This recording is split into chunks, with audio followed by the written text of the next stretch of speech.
I could use a Geiger counter to detect nuclear weapons. How do I know the degree to which AI is used? And you could always get lucky.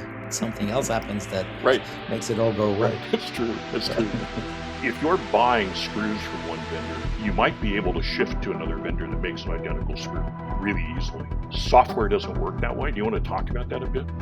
From Orion X, this is the Marketing Podcast. Marketing has transformed in significant ways. More technology, more data, more social, more blending of arts and sciences, more integrated with every other function, and ultimately more critical to the organization. Join Shaheen Khan and Doug Garnett as they discuss news and happenings in the world of marketing, from the boardroom to customer programs.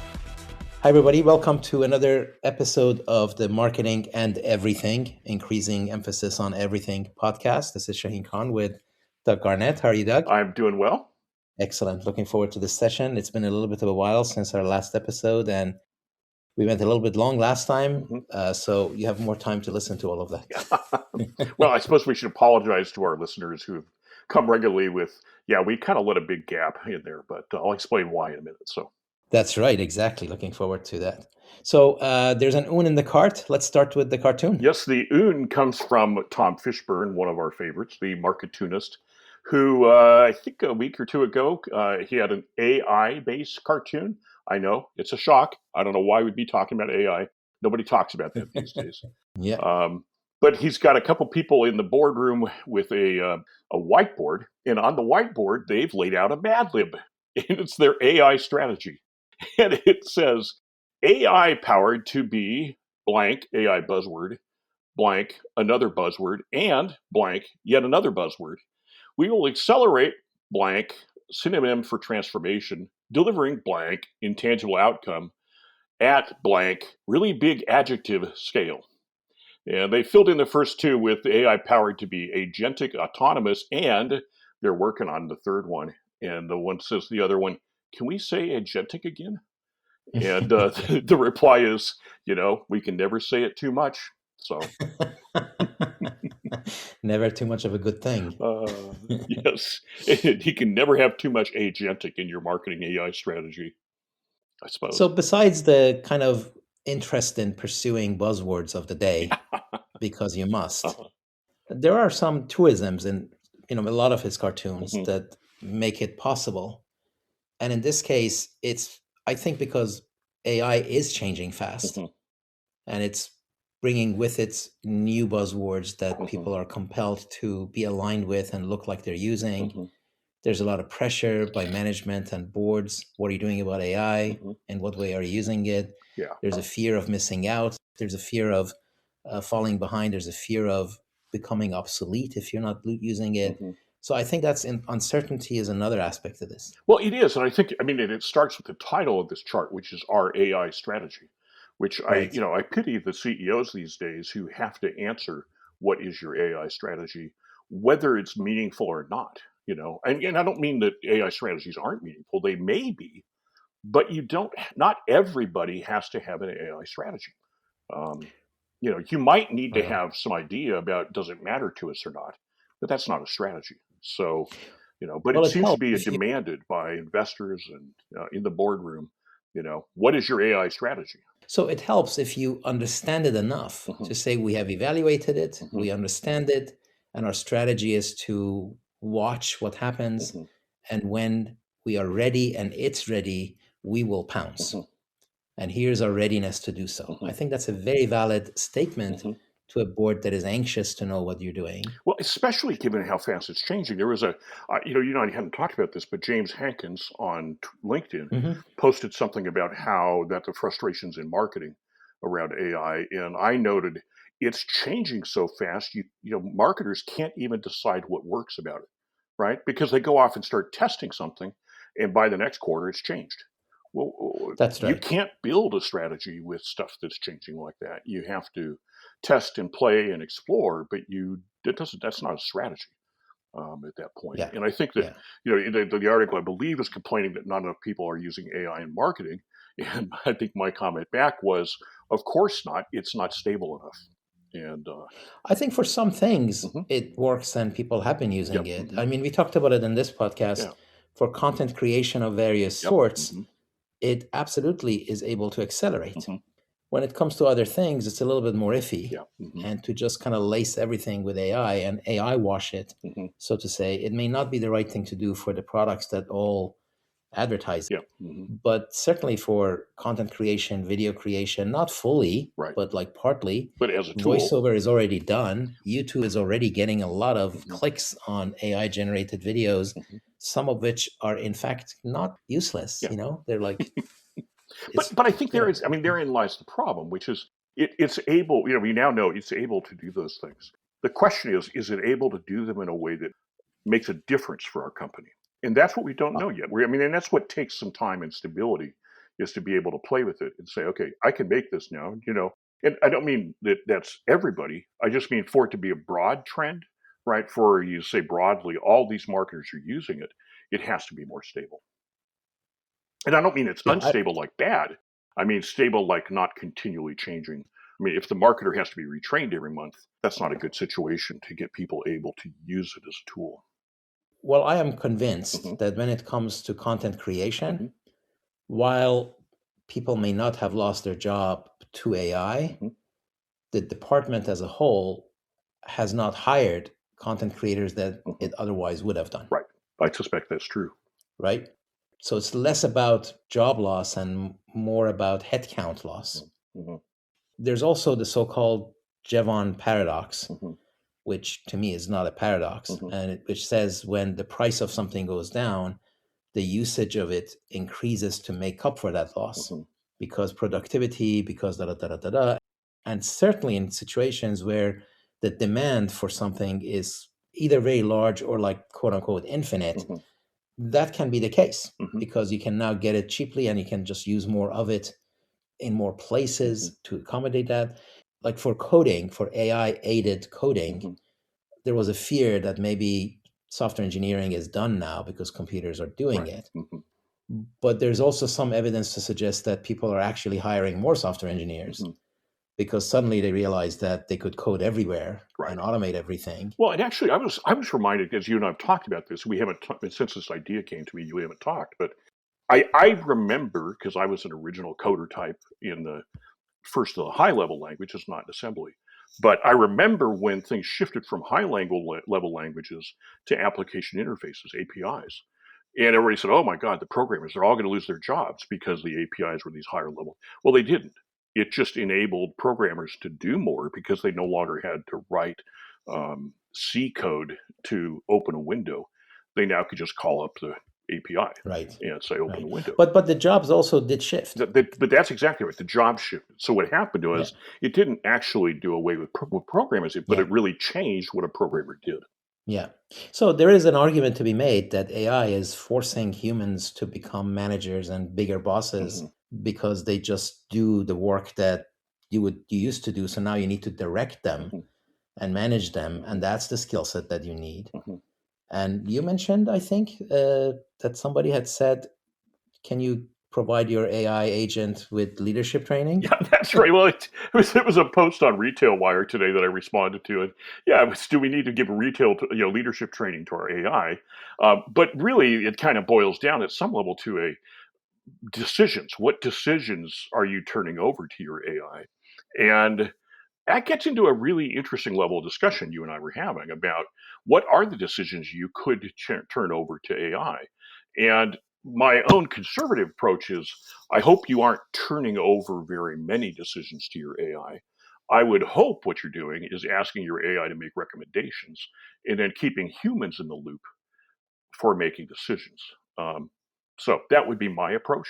But yeah, I think actually the point you're raising, what is the scope of the decisions that you're entrusting to AI, or really to any code, any program, any application, any computer, is really the point. And if the so-called decision is a recommendation, if the decision has no downside, if the decision can be easily recovered from, but it potentially could be like make things faster, then it's okay. But when you go towards landing man on the moon or heart surgery, then it's way, way, way harder. So, and in fact, that's kind of what's happening, is that even in the medical profession, they don't see themselves like entrusting AI with doing what they do for like another, far enough out that nobody cares right now. It's like not in the next 15 years. I was reminded when you brought this up, or we started talking about decisions, about what happened with consumer research. In a lot of companies, research Right. is used as the method to avoid blame, not to do productive things, to discover value, to create new things for the company, but as a way for managers to say, well, the research said, and therefore they were blameless. And I think that one of the big dangers as various people apply AI is that they'll find it really seductive to use, well, the AI said, as a way to avoid their own responsibility. And I can't tell you how widespread that'll be or whatever, but it became dominant in research. And I think, we see it in a position where a lot of companies, their consumer research is primarily blame avoidance, not discovering new important things. And that's really sad because those companies are wasting a lot of money on what could be producing significant new value for them. Yeah, it is kind of sad. On the other hand, if that actually is the assignment, Mhm. then they're probably reducing their cost by just having AI, fake it Right. rather than do it properly, right? Well, I'm reminded a certain very large local agency Yeah, known nationally for a working with a shoe company, but I'll leave them nameless. Um, right. at one point in the 1990s, I was talking about, because I did a lot of focus group work, true focus groups, where you recruit into some people and you bring them in and you talk to them and all this stuff. And somebody said, well, we use a lot of focus groups at Nike. We would take a new ad and show it in the lunchroom.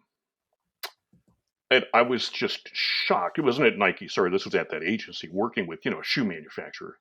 And Uh-huh. I was just stunned that they would, I don't know. I mean, honestly, I think that's kind of immoral to claim that that's research. It just means we showed it to a bunch of our friends and they liked it. It doesn't mean we learned anything, because somebody working at an ad agency is not somebody who is a customer. They are not a customer and Yeah, will yeah, not think yeah. like one. But that was their blame avoidance, which is, well, we tested it. It wasn't just us who made the call, Yeah. Yeah. even though they may have actually ignored the feedback of even that group. That's true. They probably did. Oh my. Well, the other thing is really, we mentioned agents, and Mhm. it's never too much to use it. So clearly, agentic AI is the thing Mhm. this year. Mhm. And if you consider an agent to be like a virtual person, Mhm. then it follows that that person needs training, it Right. needs care and Right. feeding, you need to have a job description, you need to all of that. So that's kind of interesting too. Well, and here I'm going to make a recommendation for our listeners that Melanie Mitchell was interviewed on a podcast. I think it's called Many Minds recently. And she was looking at the metaphors that are being used to describe AI, because it notes that when you get something like AI, we develop metaphors that help us envision how we might use it. You know, that's the productive thing. Of course, those metaphors become intensely used in sales and, to sell things. But on the other hand, there is value in those metaphors. So one of the metaphors is agentic, right? So the idea that this AI is human-like, of course, intelligence is actually a very bad metaphor for what it is, because it's not intelligent in that way. But that's what everybody calls it, and we kind of can't ignore that word. I recommend that podcast. She has 7 that she talks about. There's a particularly good discussion of Alison Gopnik's work there, and she talks about the possibility that AI is much more like a social technology that is lossy but summarizes and has some value to us as a result. And it's pretty interesting stuff. So I recommend that one. Well, I don't know if we got to it in our pre-call, but um, I consider AI to be sophisticated automation. Mhm. Full stop. Mhm.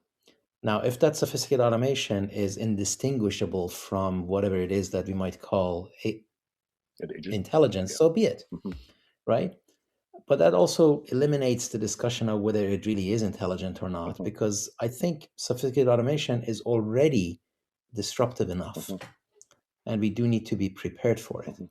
Now, when it comes to actually intelligence, what I consider AI to be capable of right now is obviously automation, like we just talked about. It is search. It can do a more thorough Mhm. search than maybe the search that we had a few months ago. Mhm. it can iterate on something 1 billion times that humans cannot do. And even humans with computers cannot do, because you're not going to wait that long. And maybe it can do that, or has it done it?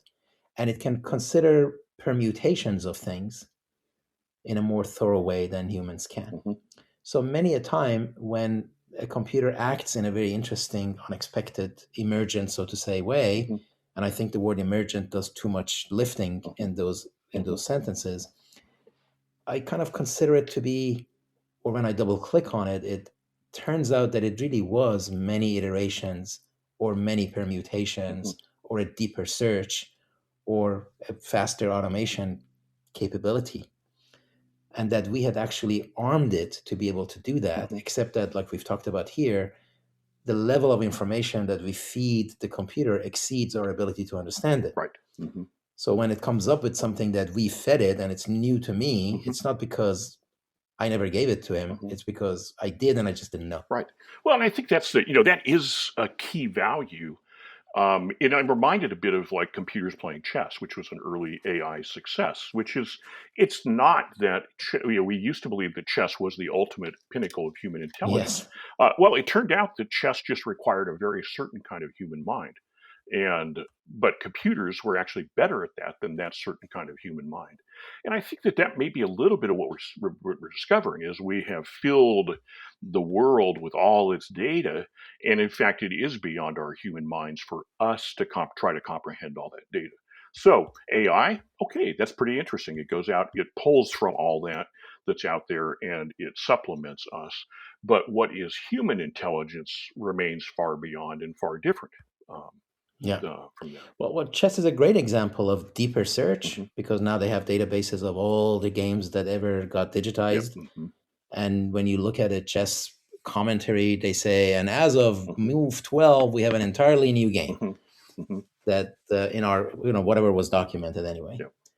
And it's deeper search, and it is more permutations. I can go, 12, 13 moves ahead and look at all the possibilities rather than just the ones that fit in my brain. Yeah. So, I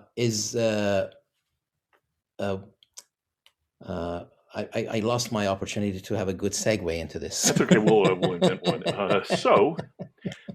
Yep. So a lot of this is very complex. You've been writing a book about complexity, as we've discussed here before, and you've been focused on it for the past few months. So it's time for us to get an update, and whether or not I can go pre-order on Amazon yet. Well, so here's the scoop. No, you cannot pre-order it yet. Sorry about that. And in fact, our quietness for the last few months is we had a lot that my wife and I were doing with our business, and I was doing all the final edits before I turned it over to Columbia. Well done. So the scoop is Columbia University Press is going to put it out. It focuses on the complexity of business and looks at both a kind of a serious look at what is complexity and complexity science, and then a lot of discussion with examples of how that affects business. Within it, I focus on Starbucks, it turns out, benefited tremendously from Howard Schultz and other people having an instinct for complexity. And I weave a bunch of those examples through it. So as to when you can get it, I'm expecting it'll be out, ready to be gotten sometime this fall. I don't know when pre-orders will be available.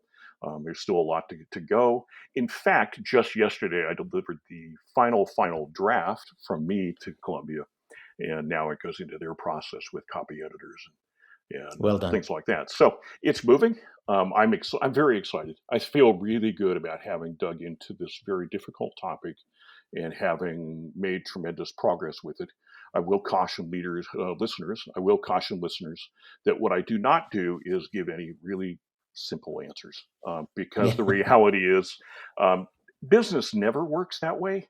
And those books that tell us that there's 7 habits or 25 steps are lying. And I just won't do that. So it's not going to, be a cozy, simple answer, but it does explain how the world really works.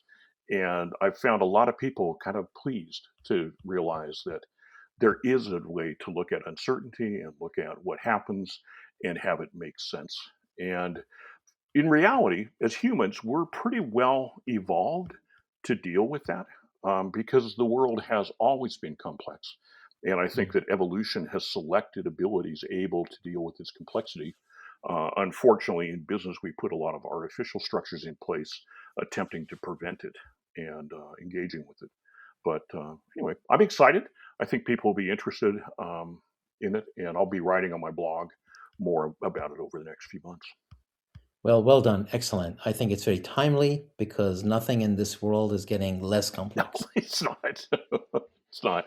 I will say too, one of the things I'm fascinated by, because it's the first time I've worked with a serious publisher like this, is there's a certain amount of friction in their system, and I think that's really good. There's a lot of discussion these days about, wow, get rid of friction, get rid. Friction at retail stores is what ensures that the products they carry are worthy of being carried. If you look at the failure of products coming off of crowdsourcing websites, you realize if they had only gone through a retail store style vetting, nobody would have wasted all their money on this or that product that Kickstarter failed with. And I think there's something good about a little bit of friction in the process that slows it down and edits it, and takes a serious look at does it make sense and those things. So That's right. Well, I think, the flip side of what I said is that all the interesting stuff is complex. yeah, it is. It is. Right? The simple stuff is kind of boring after a while. Well, and I think, one of the starting points, and I wrote about this on JP Castle's Strategy and Praxis newsletter today. One of the really interesting things is I claim, and I'm really confident of this, there is no success without complexity, without succeeding amid what is complex. In that complexity leads to gestalts, which means things that result which are more than a sum of the parts or different from a sum of the parts. And that starts in business with profit. Profit is only there if you deliver a perceived value to customers where they'll pay more than the sum of the parts to make the product, put it on the market, and run the company. Otherwise, there is no profit. So is that another way of saying adding value necessarily means dealing with complexity on behalf of somebody else? It does. And actually, that's, I think, where companies make a lot of mistakes by ignoring that. I think partly because there's a difficulty in it that it's a bit of magic that's involved with that. Value doesn't create easily or rationally or linearly. Value is often difficult to describe and understand until you get things onto the market and start hearing from people as to what value they find in them and things like that. It leads me to our next topic, which is Alastair Thomson from the UK, who we love, our favorite CFO, Right. and general management guy. He's been writing weekly posts on LinkedIn. They are really good. Oh, they are really good, as good. usual. Yes. And this week's was titled, it was basically, Look How Much I Saved. And Alastair's point being, and I'll read a little bit here, the problem comes when someone leads with look how much I saved and not with look how much better we can serve our customers. And I think, because value is difficult, companies very often focus on what seems logical and controllable, which is saving money. A project to save money is always winnable. A project to deliver more value to customers and therefore reap more profit off of it is far more difficult, and companies dash for the easy answer too often. And so I think that was what it was one of my responses that I read that post this week, was that reality amongst complexity is you've got to be looking for what's your value, how do I keep increasing that value, how are competitive products that respond to it affecting that value, how do I create products that have value in the future. I think Deming at some point said the two keys to company health is demand for products today and demand for products in the future. And if you don't have those, I don't care what you do with continuous improvement programs and Six Sigmas and all those other things. Cost cutting is a one-time deal in terms of a strategic idea. I mean, companies do get to the point where they're way over spending. And so when they reach that point, they get a chance once to do a bunch of cost cutting and do something good for the company. It doesn't continue past that point. Once they've done that, they have to return to creating value or creating perceived value. Well, the other part of this is the value chain. And if you focus on just a piece of the value chain, you can go save money Mhm. in that particular piece, Mhm. like you said, the gestalt of it suffers Mhm. because one piece of it got over Mhm. optimized to the detriment of the other pieces. Yeah, there's a And if you don't have the holistic view, you're not going to know. That's exactly right. And that's what, I mean, what complexity teaches us is we have to be looking at the whole. We have to be considering always what's our whole value we're delivering. Unfortunately, we don't get to look at the whole in one clear view. It's kind of a difficult thing, but on the other hand, it's what matters is what's the whole. And there is a truth that if the parts are optimal, the whole will not be. So if a company runs around and optimizes every part of its value chain, it'll turn out that the whole is not nearly what it should be. Or the flip side is that if the whole is optimal, the parts will not be. And, Right. So the other thing I've seen is where a new CEO mhm, drains the value mhm, of the brand, the mhm. company, so they show short-term success Right. at the expense of absolutely decimating future Mhm, potential. mhm.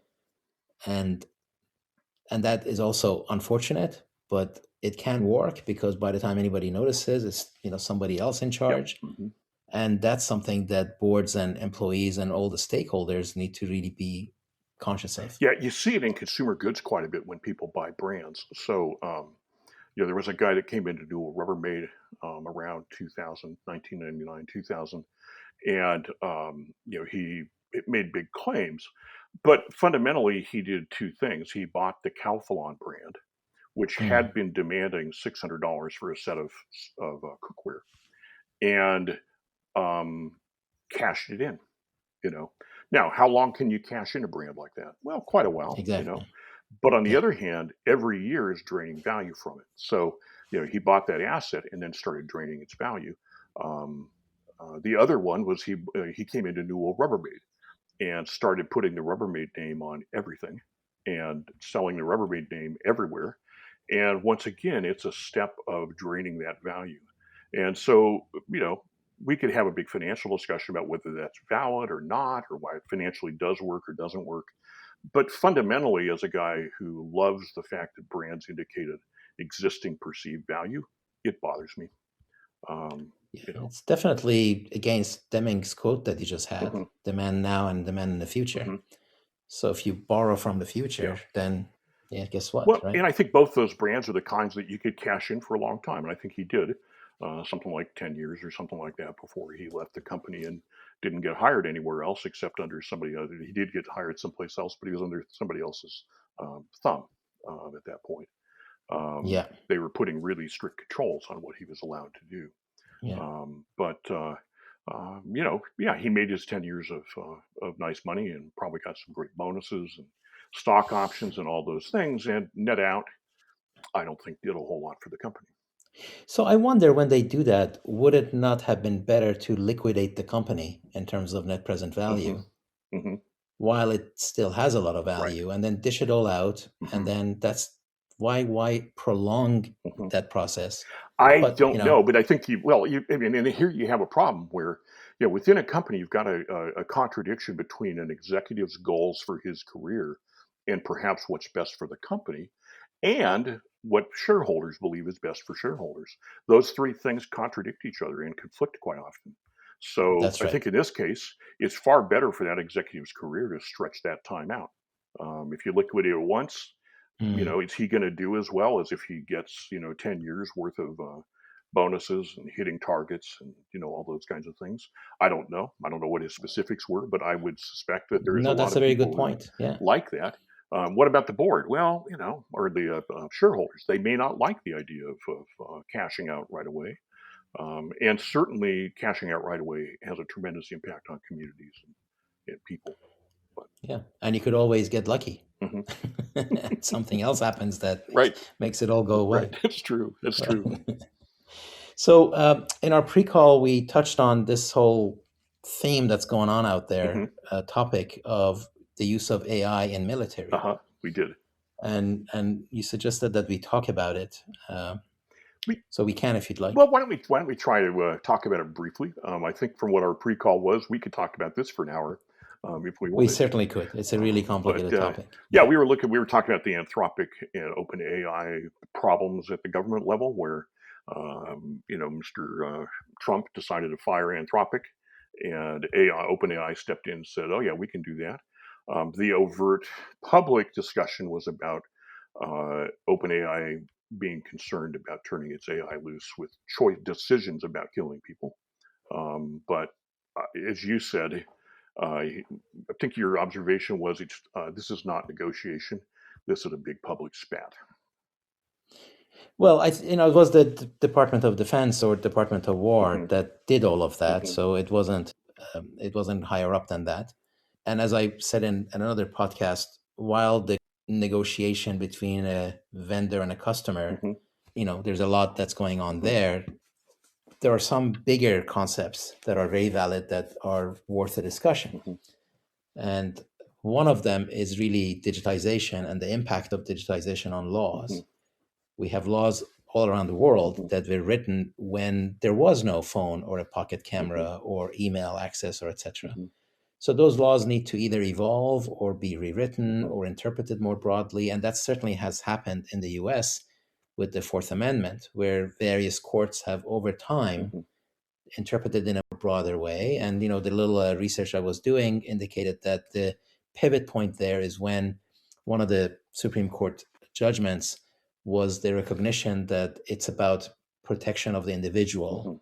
not just the things that the individual owns Mhm. that would generally in the old days would contain the information. Right. But then like when wiretapping started, Mhm. that is what caused that interpretation to be broader now. Mhm. So there is that. Mhm. And laws have been evolving, but there is actually no specific law passed by Congress that governs autonomous weapons Yep. without a human in the loop. Well, and I And think by the way, isn't human in the loop, HIL, is a thing Mhm. in the world of AI, Mhm. and software in the loop, SIL, is a thing. Mhm. You were saying? Well, I was going to say, I mean, this is the fundamental challenge of the reality that economies depend on innovation, which is you can't pass laws in anticipation of potential innovations. Laws to some degree have to watch what happens and then be Right. developed as a result. It's frustrating to watch that process because it often seems far slower than I would like. But that's inherent in the legal system, is that slowness is intended to avoid government overreach, to Yeah. keep alive the potential for companies to do innovative things. And it's a thorny middle ground there, I think. And you know, Well, I think the challenge nowadays with AI, especially in weapon mhm. systems, is the global competition. Mhm. So if everybody's racing toward this, Mhm. and you're spending the next 2 years to deliberate and come up with some kind of a Mhm. considered perspective, while other people are racing ahead and now they have Mhm. something, or you cut a treaty and Mhm. then they may not honor it, Mhm. they may not honor even their own rules. Mhm. So that sort of compels you to move Mhm. faster, and this sort of a thought process Mhm. has led a bunch of people to say AI needs to be regulated globally Mhm. like nuclear weapons are. Mhm. Now, you could ask, how well are we regulating that? That's also like a complex thing, Well, yeah, because which actually, leads to I mean, we like talk. another perspective. Yeah, go ahead. Yeah, go ahead. Oh, you talk about nuclear weapons, and in reality, there are so many countries with nuclear weapons now. I mean, I grew up in that period of time when it was the U.S. and Russia, and oh yeah, Britain and France were, doing things. You know, and Yeah. now it's far more than that. Exactly how much we don't entirely know, but I think the idea that we had control that could be controlled. There are some things that kind of can't be controlled, but on the other hand, that doesn't make me feel real comfortable. Yeah. So that's the other thing. You cannot conclusively and comprehensively Hmm. regulate anything with just Hmm. laws. You kind of need laws, but you also need norms. Hmm. And unfortunately, you're dealing with technologies like nuclear, like AI, that have human scale potential for damage. The blast radius, Hmm. so to say, is really pretty wide. So what are you going to do, Well, is there a right? problem with AI that, while I could use a Geiger counter to detect nuclear weapons, how do I know the degree to which AI is used in a weapon? That's a very I good point. Yeah, suspect there's such a yeah. continuum there. How do you draw the line that says, well, just this far and no farther? that's a really fuzzy idea. I mean, as you and I were talking, I for a little while I used AI to help write footnotes for my book. At first I thought, wow, this is working really well, and then I discovered it hallucinating commonly and like crazy. And that's just a simple thing. Now, is that, I mean, I probably was doing some things that a real AI guru wouldn't have done, but it's funny to try to figure out, well, where is its boundaries and where is it Mhm. good and bad? It's tough.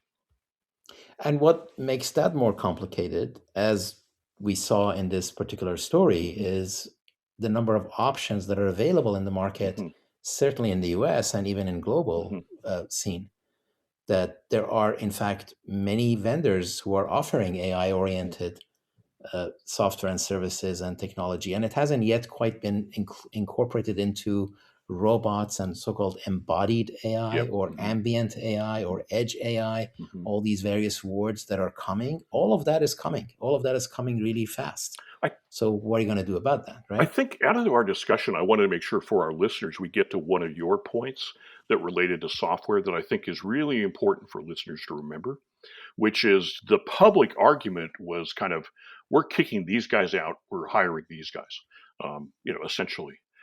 Your observation about software, I think, is really important for us all to keep in mind.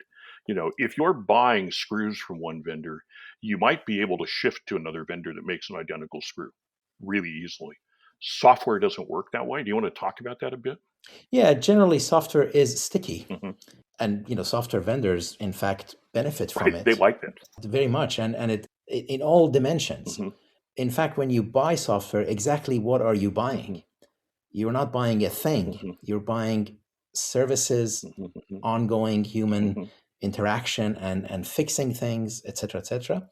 So extricating yourself out of software is not so hmm easy. You could want to, hmm but you can't. And for any of us who got used to, the software packages that we like, whether it's Adobe or hmm Microsoft or whoever else, we all know hmm that once you sort of get used to something, it's going to stay. It's going to stay for a long time. Well, and actually, from complexity, a lot of what happens in businesses is that businesses continually are adapting.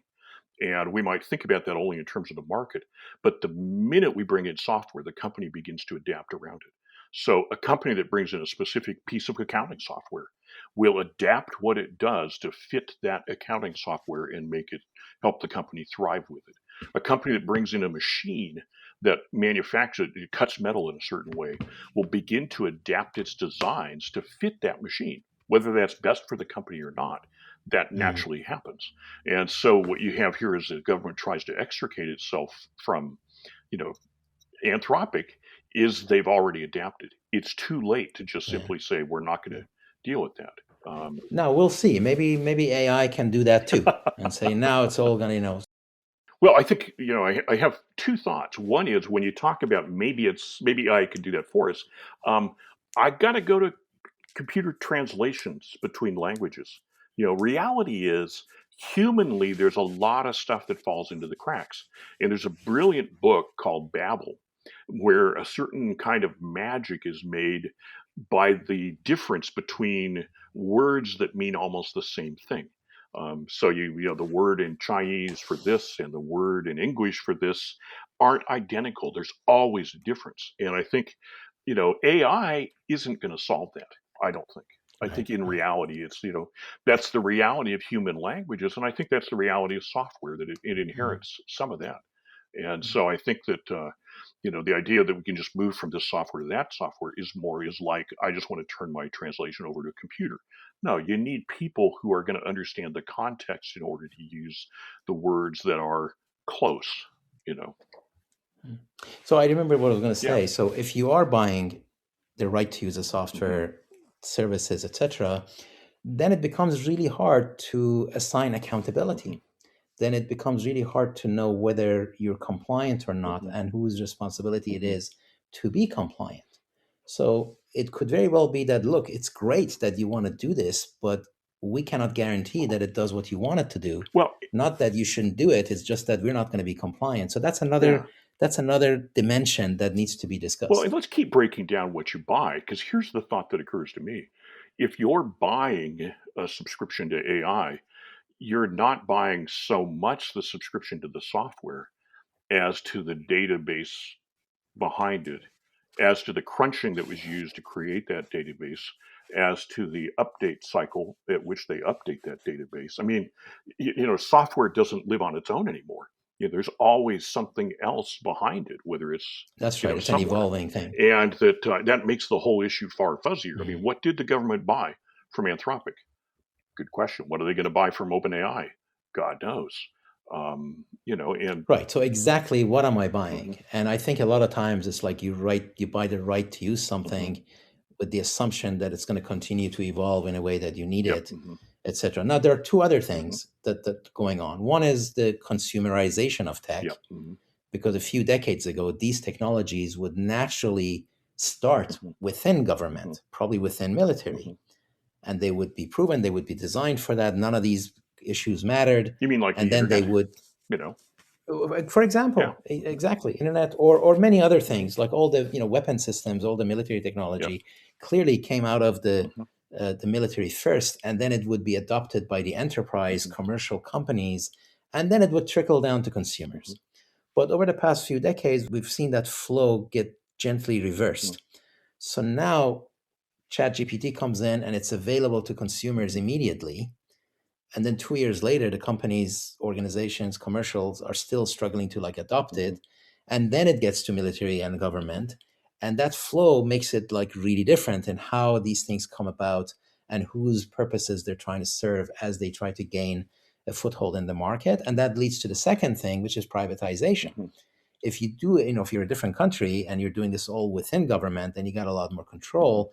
But if you're trying to let private enterprise drive mhm, this, and they need to be making money, they need to raise money, they need to like do it for market mhm, satisfaction, not your mhm, satisfaction, that also makes it difficult. mhm.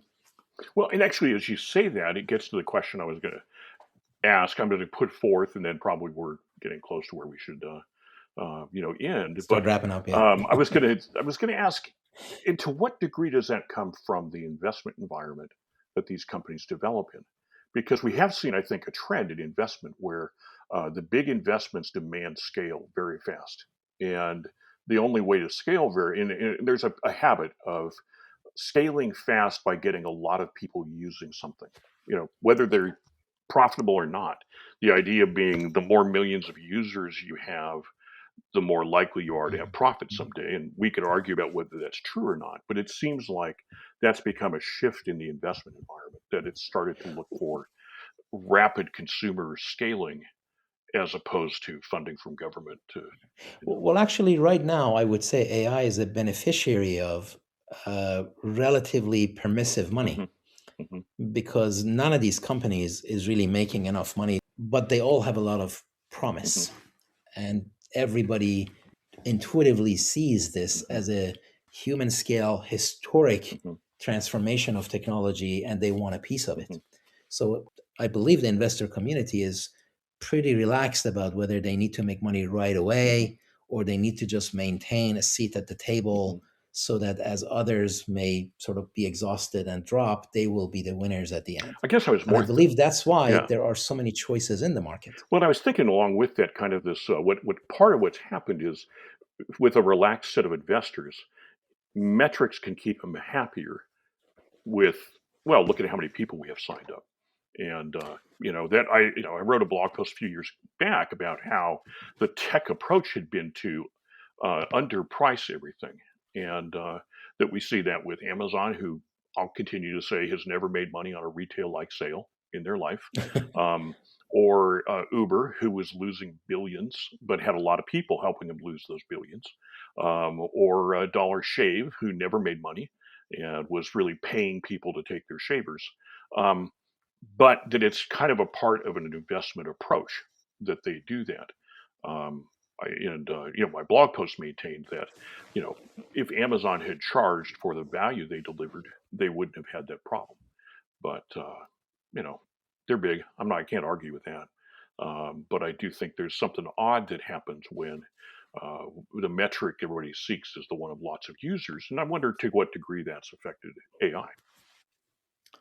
Yeah, again, my view is that I not yet, Hmm. but that also is a fear. Hmm. right? So I think the market in general is fearful that at some point the music is going to stop. And then all these companies are going to have to struggle. Yeah. And then what happens to all the orders that they placed, and what happens to all the the infrastructure that they need to implement, and will that cause a bit of an AI winter? Now, the counter argument is everybody sees this as an imperative, and they don't see an end into the demand that is out there. Yeah, it'll be interesting. So I'll offer the two contrasts, which is Amazon, I don't believe, still has made any money on a retail-like sale. But Uber figured it out. They eventually cracked a code to where they're delivering profits these days. And I haven't dug into Uber because I've been busy on the book to sort more of that out.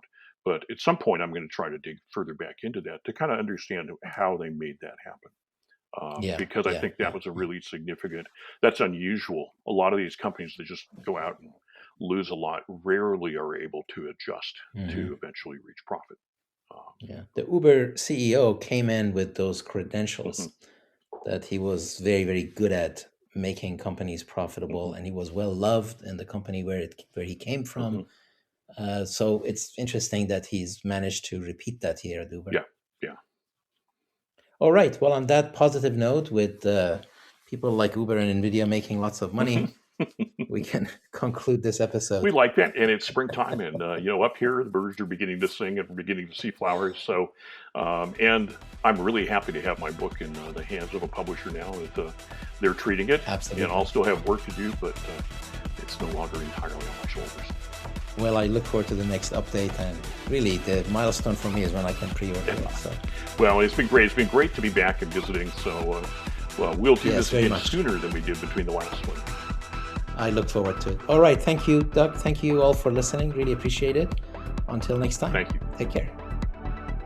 That's it for this episode of the Marketing Podcast. Every episode is posted on orionx.net and shared on social media.